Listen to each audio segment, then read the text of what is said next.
হ্যাঁ শুনি। আমার ওই যে আর আমার ফোনে চার্জ নাই, যার কারণে আমার ফোনে যে চার্জটা আছে ওতে ভিডিও কল হবে না, অডিও কল হবে। অডিও হবে। ভিডিওটা আর আসবে না।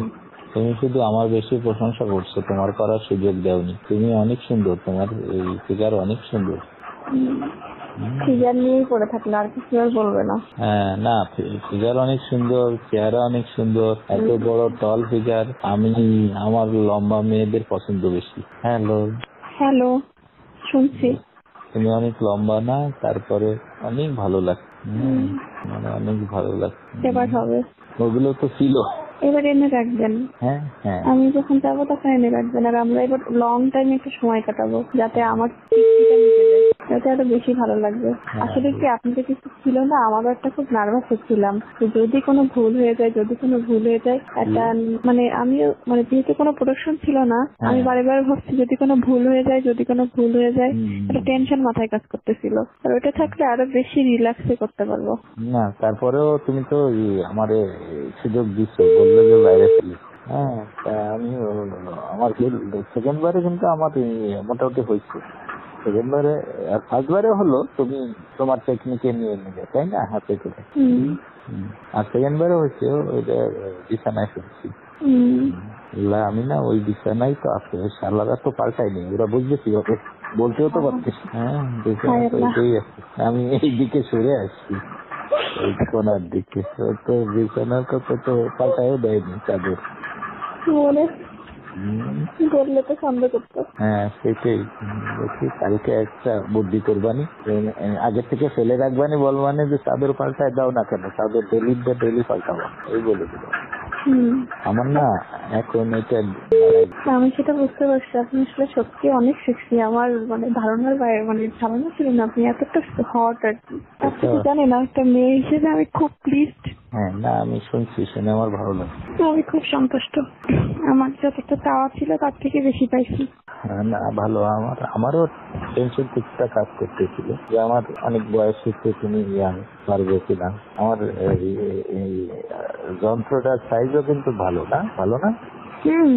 ওইরকমই তো হয় ছেলেদের, আবার কেমন না বড় ছোট হয় না, ঠিকই তো লাগলো, আমার মতন তো ঠিকই আছে।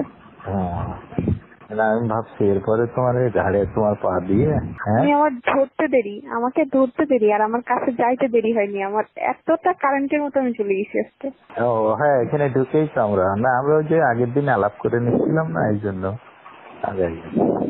হ্যাঁ ঠিক আছে, আমাদের বয়সের ব্যবধান আছে, কিন্তু জুটি ভালো। আমার তো মনে হলো না যে কোনো ব্যবধান আছে, জুটিটা ভালো। হ্যাঁ, কোনো ব্যবধান বলে মনে হলো না। আপনি যে সেক্সি, ও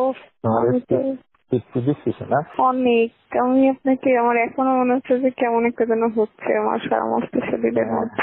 অনেক মজা, মানে এত মজা তা কি বলবো, মানে অনেক সুপুরুষ একদম।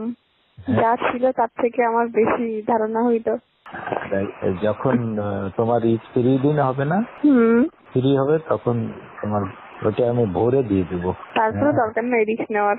না, ফ্রি দিনে ভোরে ফেলবো একেবারে। আমার আসলে কখন কোন সময় হচ্ছে তো, মানে আমার ডেট অনুযায়ী হচ্ছে না, এই জন্য একটু সমস্যা ঝামেলা হচ্ছে। ঠিক আছে, জীবনের ঝুঁকি যেখানে ওখানে আমি ওগুলো নিয়ে আনায় রাখবো। আর যেই কয়দিন অন্তত থাকছেন সেই কয়দিন আমি বেশি যাবো। আচ্ছা, আমাদের নাই হজ করে থাকলো না এটা, কিন্তু আমাদের কি একটা কথাবার্তা হবে না? হ্যাঁ হবে। কেমন আছি, কি করছি, খাইছি কিনা, এমন তো কথা বলতেই পারি, তাই না? আমাকে ভুলে যাবেন না তো? স্বার্থপরের মতো বলে আমার খুব ইচ্ছে তোমার গর্বে আমার একটা বাচ্চা, তাহলে আমি খুব খুশি হব। কারণ কি জানো? কেন? তোমার হাইট ভালো তো, যদি একটা ছেলে হয় সে প্রায় 6 ফিটের কাছে হবে, তারপরে ওরে ভালো পড়াশোনা করালে ভালো হবে না বলো?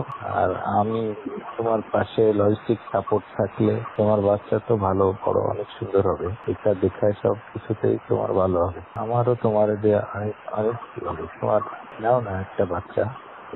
আমার তো এখনো তো আমি শারীরিকভাবে সুস্থ হতে একটা বছর সময় লাগবে। আগামী তুমি যখন হও তখন আমি তোমার হুমকির মধ্যে ফেলবো কেন? আমার বাচ্চার মা হয়ে যদি তোমারই বাচ্চা তার জন্য তুমি অসুস্থ হও, তাহলে বাচ্চা অসুস্থ থাকতে হবে, মারও তো সুস্থ থাকতে হবে। এখন যেমন তুমি যখন আমার বাচ্চার মা হবা তখন তো বউ আর তোমার ভিতর পার্থক্য কি বলো? তোমার পর আমার অনেক মায়া থাকবে না? আমার আপনার সাথে অনেক মায়া জন্মায় গেছে, আমি বোঝাতে পারছি কিনা জানি না। আমি তো একটা মেয়ে, আমার কিন্তু এটা মানে একটা বারের জন্য আমার দ্বিতীয়বার ভাবতে হচ্ছে না যে আমি নিব না। আমি 1 সেকেন্ডে ভাবতে পারতেছি যে আমি নিব, আমি প্রস্তুত। আমার কাছে আপনার স্মৃতিটা সারা জীবন থাকবে। আমি আপনাকে সত্যি অনেক ভালোবেসে ফেলছি। আর যেখানে দুটো মনের মিল হয়ে যায় সেখানে আসলে আমি সেই। মানে রনির সাথে একটু আনইজি ফিল করি, কিন্তু আজকে দিন আমার কাছে কোনো বাধাই মনে হলো না। আমি এতটা এক্সাইটেডমেন্টে আমি এসেছি, এতটা উচ্ছ্বসিত ভাবে আমিও দেখো খুব ফ্রিলি মিশছি। এতটা ফ্রিলি আসলে আমি রনির সাথে কখনো মিশি না। না, তাই আমিও আমি না খুব চিৎকার করি, আমার কিন্তু আপনার বাসায় যে আমি চিৎকার করতে পারি নাই। করো, সেটা ওই আগ্রহ বাড়ে। হ্যাঁ, তুমি চিৎকার করলে আমার আগ্রহ বাড়বে, আমার আমি আরো সেখানে বেশি করতে বাড়বে। পারিনি, আমার খুব মানে মনে হচ্ছে আমাকে যেন খাঁচায় বন্দি করে রাখছে। আমি যেন আমি 100% দিলে আপনি আরো আমার হয়তো আমি 50% দিতে পারছি। ঘুমাও। ওকে, ঘুমাও, সকালে কালকে কথা হবে। Thank you. ওকে, আল্লাহ হাফেজ।